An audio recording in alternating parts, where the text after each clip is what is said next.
In this video, I'm going to share 7 tips to help you paint trees in a loose style.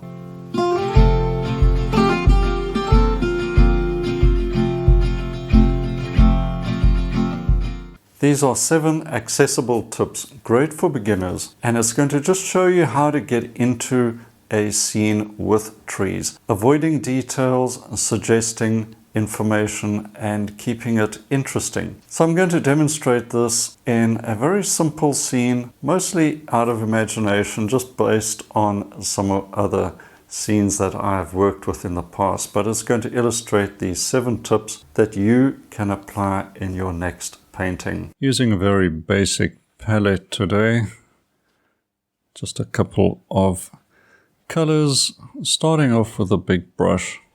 Pre-mix a little bit of green here, but the first step I suggest is a warm underpainting. Here I'm just using burnt sienna.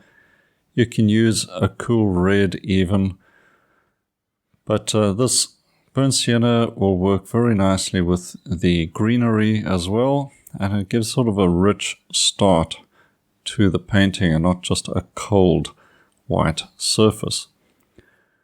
Simplify everything according to values, trees especially.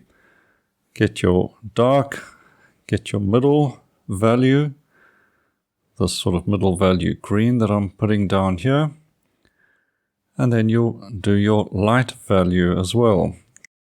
Determine where the sun's coming from, and that will help you get your structure correct. Those 3 simple values create form. They tell the viewer what the light is doing and creates a basic tree shape. I'm using a large brush to start this off. As you can see, a number 10 bristle brush. Perhaps number 8 will also be fine for this stage. The size, I'm working on a piece of paper for oil painting, so it's basically an A4 size, and we very quickly get the basic shape of the tree. Now I'm going to use the same colors, bring that into the foreground, create something simple but with some interest. So here I'm creating the shadow pattern, and I'm using blue to create a basic shadow pattern, and that helps to emphasize form, helps to also define the light effect.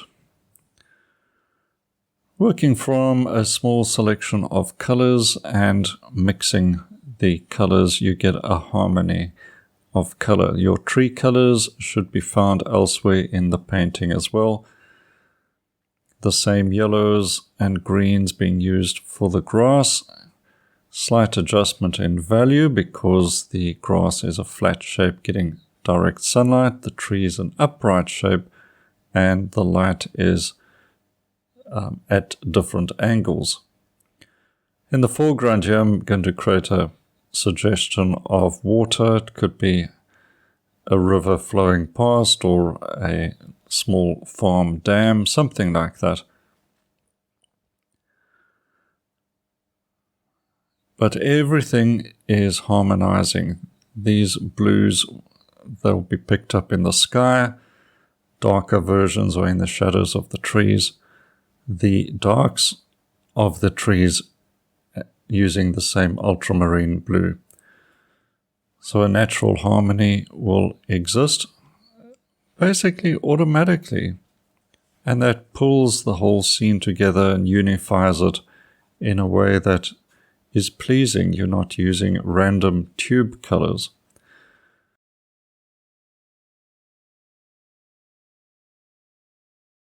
So now I'm going to paint the sky, and of course the sky must interact with the tree. So there's a negative space, that is the space around the tree. I'm also going to define that. Cut in here and there, create sky holes. Remember, your sky holes must be slightly darker than the sky because there's less light passing through a sky hole, and that'll naturally make it darker than the large sky above. As you can see, variety of brushwork, variety of color. Use the brush in different directions. Here it's going up and down. I will vary it side to side or some diagonal strokes as well. Notice how the cutting in on the edges of the tree have helped to make the tree or bushes, whatever it is, into a bit more interesting shape. Alright, so we've chopped it down a little. I will re-establish some of the shapes as I go. But you don't want a shape that looks like a soccer ball. Alright, it must look a bit more interesting.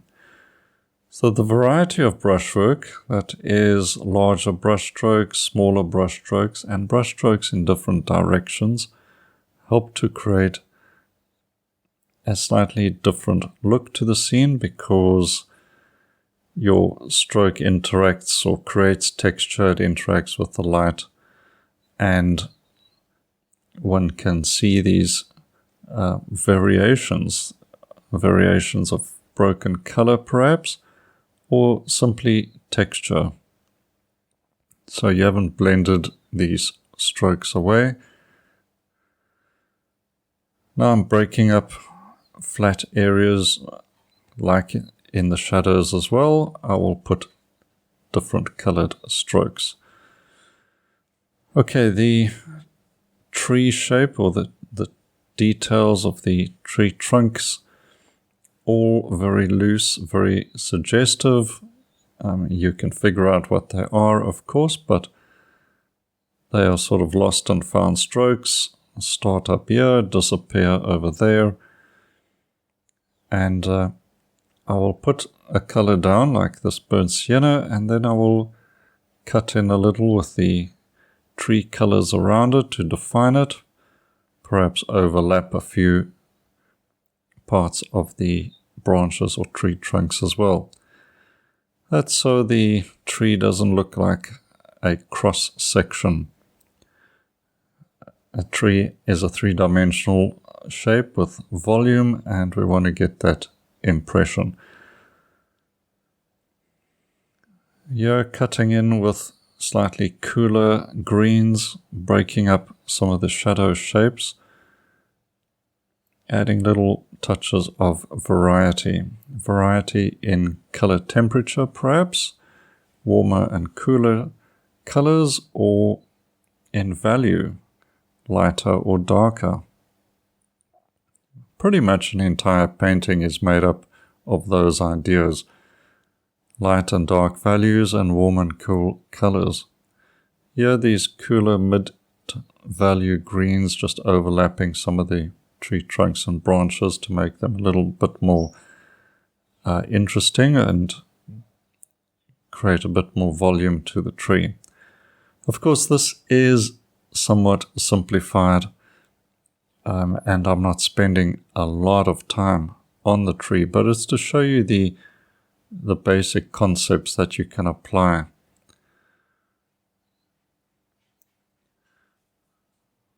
I'll put a few fence posts in here as well, just to basically tie up the foreground to the middle ground. And a few little highlights in the water, and that's pretty much it. A very simplified scene, but nevertheless interesting shapes, and I think you'll be able to apply these to get the basic effects with your painting as well.